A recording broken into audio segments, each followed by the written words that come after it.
Shalom Bapak Ibu, selamat pagi. Kita akan memasuki hari ini.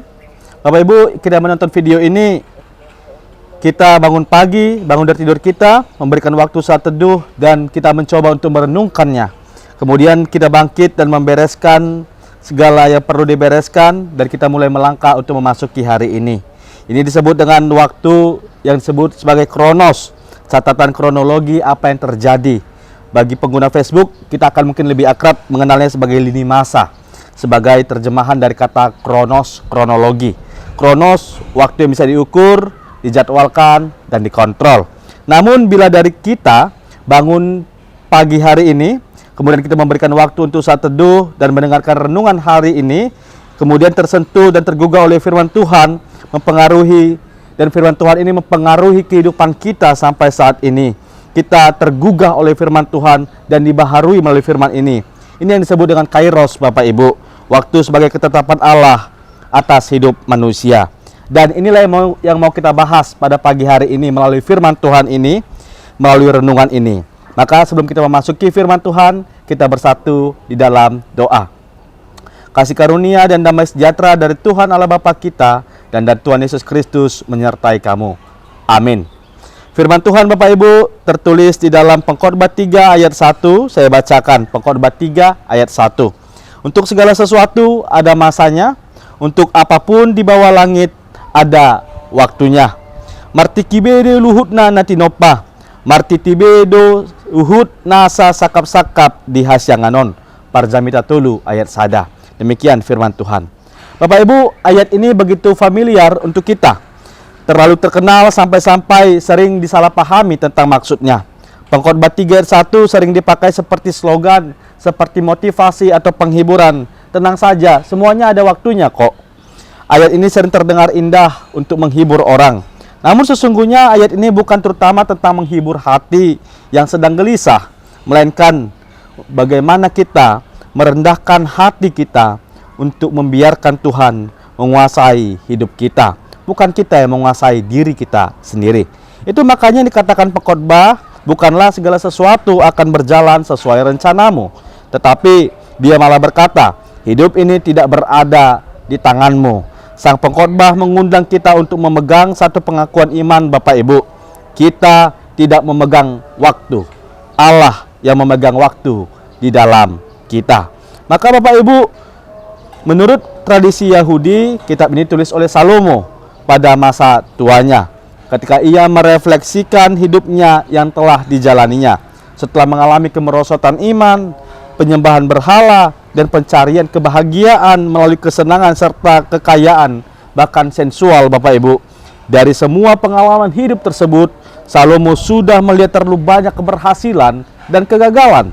Ini yang membuat dia mengalami banyak tawa dan bahkan juga air mata, sehingga akhirnya dia mengerti, Bapak Ibu, pada semua usaha manusia di luar Allah hanya berujung pada kesia-siaan. Bapak Ibu, itu mengapa bahwa untuk segala sesuatu ada waktunya, dikatakan Salomo. Untuk apapun yang berada di bawah langit ini, semuanya ada masanya. Ini adalah sesuatu hal yang mengatakan di dunia yang fana ini sungguh terbatas. Dunia yang terbatas dan kita yang terbatas, semuanya dibatasi oleh waktu. Semuanya bukan di bawah kendali kita. Hidup manusia tidak di bawah kendali manusia sepenuhnya. Itu makanya untuk segala sesuatu ada masa, untuk apapun yang ada di langit ada waktunya. Kata waktu dan masa meskipun terlihat mirip, ini berasal dari dua kata yang berbeda. Kata zaman atau periode yang ditetapkan, dan kata et, saat, kesempatan, momen yang diberikan, momen esensial. Maka pengkhotbah menggunakan kata ini, zaman dan et, untuk mengatakan bahwa hidup memiliki struktur dan momen. Itu makanya Bapak Ibu, keduanya berada dalam satu realitas yang sama, waktu yang ditentukan dan bermakna di hadapan Allah. Dan kedua kata itu diterjemahkan menjadi kairos atau waktu Allah dalam bahasa Yunani. Bapak Ibu, bahkan untuk hal-hal yang kita inginkan, untuk ambisi kita, itu sesuatu yang kita banggakan, ada waktunya. Meskipun terkadang bukan simsalabim sekarang terjadi. Sederhananya hidup kita berjalan dalam ketetapan Allah. bukan rencana kita sendiri. Dan semua itu terjadi di bawah langit. Seolah pengkhotbah mau mengatakan, hentikan ilusimu. Ilusi yang berpikir bahwa engkau Tuhan atas hidupmu. Maka apa yang mau kita hidupi Bapak Ibu? Ketika zaman digital saat ini, ketika ada pengingat otomatis atau alarm, kalender penuh catatan dan warna, kita ingin semuanya agar tepat waktu dan sesuai. Namun Tuhan sering bekerja, kadang tidak di waktu kita, tetapi di waktunya sendiri. Bukankah demikian realitanya Bapak Ibu? Ada orang yang sudah siap, tetapi pintu belum terbuka. Ada orang yang sudah, ada doa yang sudah lama dinaikkan, tetapi jawabannya seolah-olah tertunda. Ada musim hidup yang kita rasa sangat pahit, tapi terjadi begitu panjang. Dan pengkhotbah tidak menyuruh kita untuk memaksa mengganti musim kita. Ia mengundang kita untuk hidup setia pada musim yang ada. Bapak Ibu, ini yang makanya kata teologi Lutheran mengatakan bahwa ketika kita tidak hidup dari kendali hidup kita, tapi kita hidup dari janji Allah. Kita bukan tuan atas waktu kita sendiri, kita penerima anugerah Allah dari waktu itu. Itu mengapa Luther menjelaskan bahwa iman bukan mengerti semua rencana demi rencana Allah, tetapi iman adalah kita bersandar kepada Allah untuk memegang rencana itu. Pengkhotbah mengajak kita bukan untuk mengerti segalanya, tetapi untuk takut akan Tuhan serta hidup pada hari ini.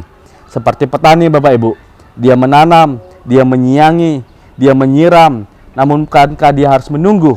Apakah menuai atau panen? Apakah gagal panen atau terjadi kerusakan? Itu bukan dalam kuasa sang petani, sebab bukan sekedar tentang apa yang kita lakukan. Bukankah tidak ada petani yang berusaha mentarik-tarik tanamannya agar sengaja bisa lebih cepat tumbuh besar? Yang dilakukan petani hanyalah menunggu dan percaya. Dan itulah iman yang dewasa Bapak Ibu. Maka Bapak Ibu, demikian juga tidak jarang orang tua sering mengeluh, kapan ya anakku bisa berubah? Kapan ya anakku bisa mendapatkan pekerjaan? Ada kairosnya untuk menanam, ada kairosnya untuk menuai. Anak kita bukan mie instan Bapak Ibu. Kasih dan doa berjalan perlahan, tapi satu hal, semuanya tidak terjadi secara sia-sia. Maka pada minggu yang lalu, pada minggu Estomihi, minggu transfigurasi, kita diajak melihat transfigurasi Kristus di gunung, di mana murid-murid melihat kemuliaan Yesus yang bercahaya. Petrus ingin tetap tinggal di gunung dan membangunkan kemah bagi Yesus agar tetap di dalam kemuliaannya. Tetapi Yesus memilih untuk turun kembali ke lembah menuju salib.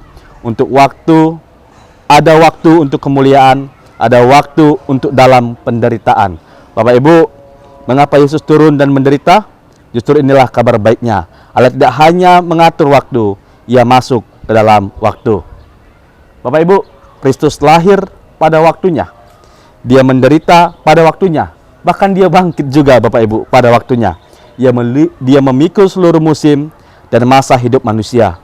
Bahkan musim yang paling dibenci sekalipun. Dan oleh karena Kristus, hidup kita bukan sekedar berjalan terus, melainkan ditebus, diarahkan kepada kemuliaan. Maka Bapak Ibu Saudara terkasih, jika engkau hari ini sedang berada di musim yang menunggu, di musim yang putus asa, jika engkau berada di musim yang terang sekalipun dan penuh sukacita, jangan lupa bersyukur. Untuk segala sesuatu ada waktunya, dan dalam Kristus waktu kita tidak sia-sia. Dan bagaimana nama minggu kita yang lalu, Allah berdaulat atas waktu kita. Dia memasuki waktu itu melalui Kristus, maka Tuhanlah gunung batu kita. Di sanalah kita berdiri saat ini. Amin. Kita bersatu dalam doa. Bapa Surgawi, jangan biarkan kami berkuasa atas waktu kami. Jangan biarkan pikiran kami berkuasa atas waktu kami. Tetapi biarlah Engkau saja Tuhan yang telah memberikan anak-Mu Yesus Kristus untuk masuk ke dalam waktu-waktu kami. Itu yang menjadi dan membawa kami ke dalam kemuliaan-Mu. Walaupun kadang berat Tuhan, walaupun kadang kami tertawa juga Tuhan, tapi kami tahu satu hal, bahwa melalui waktu itu anugerah-Mu kami terima dan kami diarahkan untuk berada di dalam jalan-jalan Tuhan saja. Maka layakkan kami Tuhan memasuki hari ini dengan penuh sukacita, dengan penuh sukacita. Melalui Yesus Kristus kami berdoa. Amin. Shalom Bapak Ibu, selamat beraktivitas. Horas.